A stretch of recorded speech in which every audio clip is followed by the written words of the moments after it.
Now, from CBS 4 News, this is Facing South Florida with Jim DeFede. Good morning, I'm Jim DeFede, and welcome to Facing South Florida. In a few minutes, I'll speak to Senator Marco Rubio about the corporate tax cuts Congress passed that year. Are they working? Are the companies hiring more people and paying them better? Or are they keeping the money for themselves? But first, 3 months after the mass shooting at Stoneman Douglas, we have seen the survivors continue to press the case for change and demand action. The latest sign, the parents of 2 of the students who were killed are now running for office. Lori Alhadeff's daughter, Alyssa, and Ryan Petty's daughter, Elena, were among the 17 people killed when a gunman went on a killing spree inside the school. Now the 2 parents are running for the Broward School Board. Alhadeff is running in District 4, while Petty is running for an at-large seat. And they are here with us now. Thank you both for coming in. We're taping this on Friday, and obviously what's in the news right now is the shooting in Texas. It just makes it all the more real again, and I just wanted to give you each a moment to just sort of, reflect on having this event, and I can't even imagine what you're going through or if it just brings up the emotions again. Lori? So I'm so devastated that this happened at Santa Fe High School. On February 15th, I pleaded to President Trump to do something, to make a change, and nothing happened. Today, he says that he just knows that this has happened, and he's offering his love and support. Well, guess what? Love and support is not keeping our kids safe. What we need to do is have mandatory federal guidelines for school safety. Ryan? I'm heartbroken again today. I can only imagine what these families are going to be, well, you can imagine. I can't imagine what they're going through, and my heart breaks for them. We've got to stop this scourge of school violence. The interesting thing is I think we know how to do it. We're just not doing a good job of implementing policies and programs that could really stem the tide of this violence. So let's take a step back. What made you decide to run, Lori? Why did you want to enter the fray of running for the Broward School Board?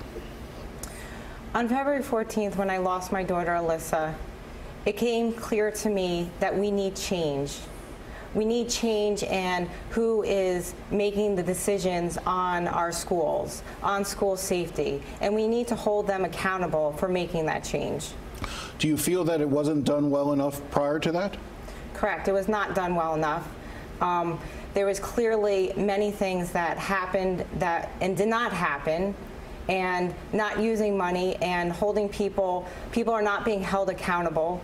And we have disciplinary programs that are confusing. Nobody is implementing them. Okay, it's one thing to give kids second chances, and I agree we should give kids second chances, but not disciplining kids is not good either. You're talking about the Promise program, and I want to explore that more, but I want to turn to Ryan. Ryan, again, why the decision to run for the school board? Well, as Lori mentioned, on February 14th, my eyes were opened to the impact that the district-wide policies had on the safety and security of our kids in school. Clearly, the policies aren't working. Clearly, the implementation of these policies has not been done correctly. We're sitting here today because they weren't done correctly, and I want to fight for the other kids. I've still got a son in Broward Public Schools. I want him to be safe, and I want every parent to know that their child will come home in the afternoon to them. So I'm running to honor the memory of my daughter, but I'm here to keep everyone's kids safe. Are you, either of you, concerned that the emotion of all this is still too raw for you to take this step? Because this is a very public step. You're putting yourself out there. You're in a different setting, doing interviews now. We'll ask you about policy decisions and things that go on the education levels. Is there any fear that may be too soon for you to jump into this fight?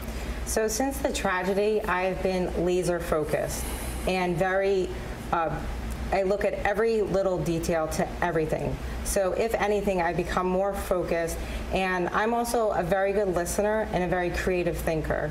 So I'm ready to take on the job and to put my heart and soul into it.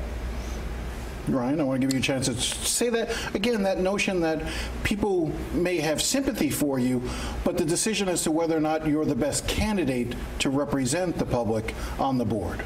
I think I'm the perfect candidate to help other parents, educators understand the risks that are present in the school.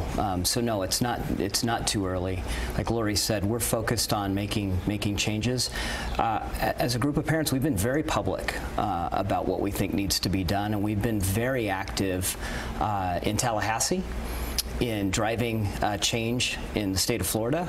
We enacted the Senate Bill 7026. That was, the parents were very involved in pushing that legislation forward. So part of our grieving process has been very public, and that's okay, but if we can put a face on the changes that need to be made in our school district, then I'm ready to do that. All right, let's take a break here. We'll take a quick commercial break. We'll come back. We'll talk some of the issues, some of the things that you would face if you were a member of the school board. All right, we'll do that up next.